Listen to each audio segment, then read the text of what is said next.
Hello, thank you for being in a new video. This time I have with me the Vivo X100 Ultra, Vivo's flagship device. I'm too excited to try it out. Let's get started! If you don't know this device, according to what I've been seeing on different platforms, we could rank it in the top 3 of the best cameras on the market today. In a moment, I'll describe the photographic system because it's one of the most advanced we're going to find in the industry.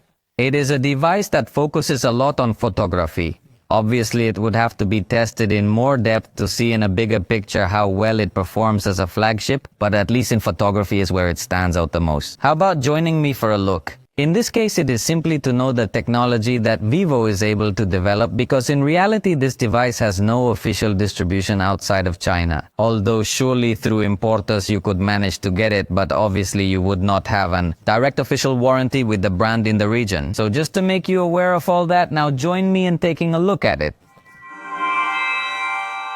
This is Vivo's flagship device, so it's going to incorporate the best of the best from this manufacturer. But let's start by describing its design a bit. As you can see, it has a curved screen, although Vivo does not work with Gorilla Glass, so it will surely incorporate a resistant glass, but there is not much information about it.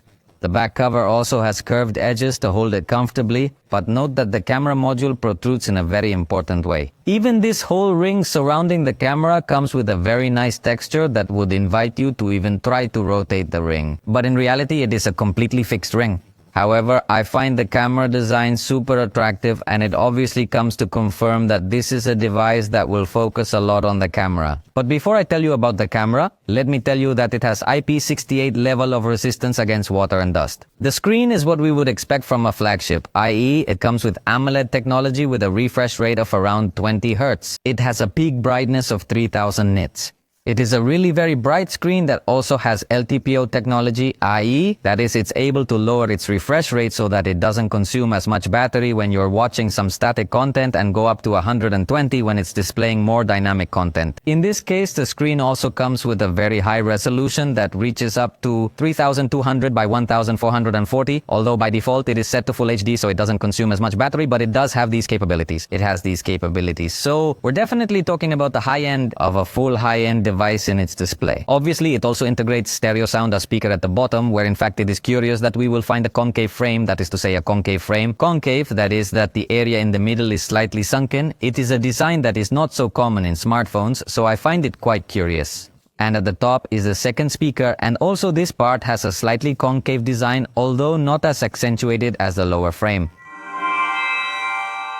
But let's describe the cameras. In this part, we have the ultra-wide camera, which is 14 millimeters. We're talking about a 50 megapixel sensor, and the lens has f-aperture 2.2 if you have autofocus. Then on the other side, we're going to find the wide camera, which is 23 millimeters. Again, with a 50 megapixel sensor, f-aperture 1.8, and obviously autofocus as well. In this case, it comes with the gimbal stabilizer, which Vivo has been integrating for several generations. So for video recording, for example, it would be very good. And finally, we will find the telephoto or periscope camera. In this case, it comes with 3.5x optical zoom, so it's 85 millimeters. It comes with a 200 megapixel sensor. So, combining the very high resolution sensor with a 3.7x optical zoom, it's capable of a maximum of 100x digital zoom.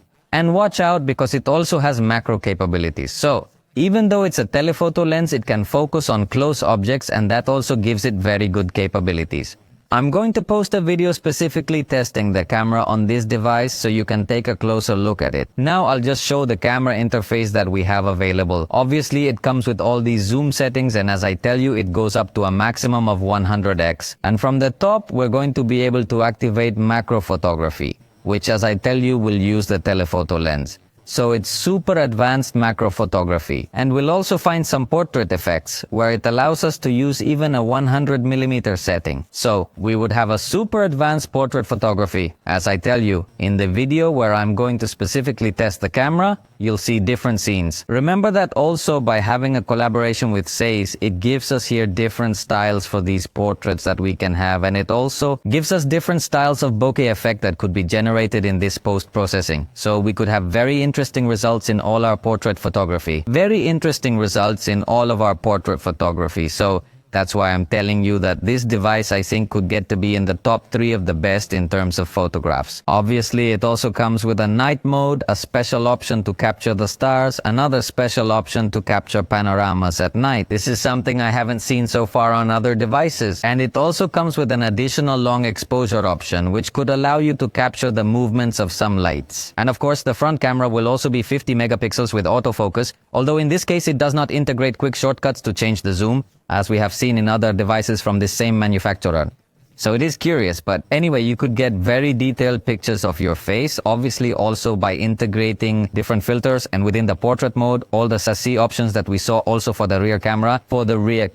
For video recording, this device will allow us to reach up to 8K resolution at 30 frames per second, as it should be in a flagship of this category. It could also record in 4K up to 120 frames per second, in this case with the main camera and with the telephoto camera, and in 4K at 60 frames per second also with the ultra-wide camera. It definitely has very good video recording capabilities. It can even record video in Dolby Vision to take advantage of the HDR capabilities of different displays. We will also find a cinematic video effect, which in this case can be in 4K. This is definitely something I will have to test to verify how good the result can be. And notice how it also has many additional modes on the camera. For example, there's a scene mode that's going to allow you to take better pictures in these kinds of places where there are lots and lots of lights that might get in the way. So it definitely specializes a lot in photography with different types of environments where you could take these pictures. In fact, it also has a food mode where it will certainly elevate the colors or the level of detail. There is also an underwater mode that is going to allow you to use and control this device with the physical buttons. It can also prove to be very useful. And we also have a camera mode where it's quite interesting. Obviously, it's going to be compatible by playing it back on special viewfinders, but either way, it's appreciated that it has these special capabilities. It even has a multi-camera feature that by combining several live devices would allow you to have different angles.